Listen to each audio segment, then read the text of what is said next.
Matter क्या है? Matter sir ये है कि पश्चिम हिंडा को एक भूमाफिया द्वारा कब्जा किया गया है। हाँ और उस पर हम लोग घर बनाने जाते हैं तो वहाँ मना करता है। हाँ स्थिति ये हो जाती है कि झगड़ा का नौबत आ जाता है, हम लोग झगड़ा करना नहीं चाहते हैं। हाँ लोक आस्था का पर्व है, हम लोग शांतिपूर्ण तरीका से मनाना चाह रहे हैं। हाँ हमने डीएम साहब को आवेदन दिया था 23 तारीख को। हाँ। 23/10/2024 को डीएम साहब को आवेदन दिए। डीएम साहब आवेदन को फॉरवर्ड करके एसडीओ साहब के पास भेज दिए।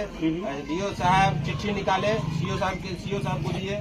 सीओ साहब कर्मचारी को भेज के इसका स्थल निरीक्षण करवा लिए। और स्थल निरीक्षण करने के बाद यहाँ पर अभी तक कोई ऐसा कानूनी कार्रवाई नहीं किया गया है और नई घाट मुहैया कराया गया है। हम लोग के पास 400 घर छठ हो रहा है, जिसमें मेरे पास 200 फीट घाट है। इसमें एडजस्ट नहीं हो पा रहा है। जब दोबारा हमने सीओ से और एसडीओ साहब से दोबारा बात करने के लिए गया तो वो आप बोल रहे हैं कि दिक्कत इसी में एडजस्ट कर लीजिए।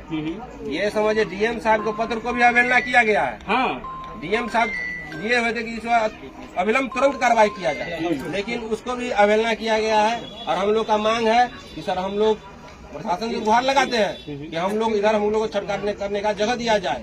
इससे पूर्व में भी यहाँ पे छठ हुआ करता था, वो माफिया द्वारा मिट्टी काट के बेच दिया गया है। लगभग 200 लाख रुपए का मिट्टी काट के बेच दिया गया है। और ये बहुत बड़ा मुद्दा है। और बताइए कि यहाँ पे एक भू माफिया जो है इस जगह पे हिंदू समाज के लोगों को कहते हैं कि छठ पूजा नहीं मनाने देंगे। और डीएम साहब कहते हैं कि तुरंत इस जगह पे जाकर जो है कार्रवाई हो। लेकिन यहाँ पे कुछ लोग आते हैं, और कौन लोग हैं वो लोग जो मना कर रहे हैं कि इस जगह पे छठ ना हो? देखिए यहाँ पे फजलुर रहमान के पुत्र हैं, वो हाँ। जमीन को कब्जा किए हुए हैं। हाँ। ठीक है, और वो लोग छठ करने से यहाँ पे रोकते हैं, कहते हाँ। हैं कि हमारी निजी संपत्ति है। हाँ। ठीक है, उनका कहना है कि इस पे हम केस करके रखे हुए हैं। हाँ। तो किसी के केस करने से क्या निजी प्रॉपर्टी हो जाती है? उसमें कल थाना प्रभारी आए, वो कह रहे हैं कि आप लोग जो है तो आपसी समझौता कर लीजिए। बताइए इसमें आपसी समझौता क्या करें? सरकारी संपत्ति किसी एक की होती है क्या?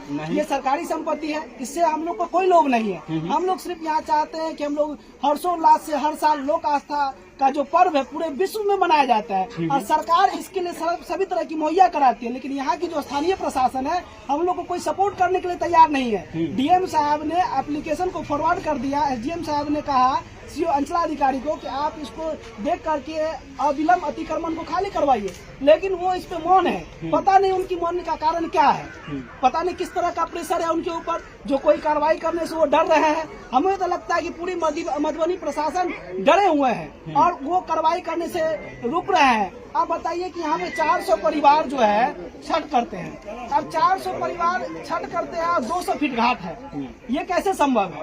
ये हमारा जो पर्व है लोक आस्था का पर्व जो बिहार में मनाया जाता है, ये बिहार से उत्पत्ति हुई है, देश में पूरे विश्व में मनाया जाता है, जिसको महापर्व का दर्जा दिया गया है। एक ऐसा ही पर्व है जिसमें उगते हुए सूर्य को भी हम लोग प्रणाम करते हैं, डूबते हुए सूर्य को भी। इस सूर्य को इसलिए प्रणाम करते हैं कि ये जो कल आएगा वो कल हमारे लिए हर्षोल्लास का लाएगा, कल भी उम्मीद के लिए। लेकिन यहाँ पे हमें कोई उम्मीद का किरण नहीं दिख रहा है। हम लोगों ने 10 दिन पहले डीएम साहब के यहाँ जाके आवेदन दिया, गुहार लगाया, यहाँ पे हम लोग कमजोर वर्ग है, अल्पसंख्यक है, कि हमें घाट मुहैया कराया जाए। लेकिन प्रशासन मौन है, किसी तरह का कोई कार्रवाई नहीं हो रहा है। हम लोग को दबाया जा रहा है, कहा जा रहा है कि आप लोग इसी में एडजस्ट कर लीजिए। बताइए कैसे एडजस्ट होगा? हम जो हर साल विवाद आपस में मारपीट का नौबत आता है। जो अधिकारी सरकारी अधिकारी हमें कह रहे हैं कि आप लोग इस पे एडजस्ट कर लीजिए, उनसे हम हाथ जोड़ के निवेदन कर रहे हैं कि सर आप संध्या रख के दिन यहाँ पे आइए और इतना घाट जिसमें आप लोग एडजस्ट करवा दीजिए। बस हमारा मकसद है पर्व को मनाना हर्षोल्लास के साथ। ये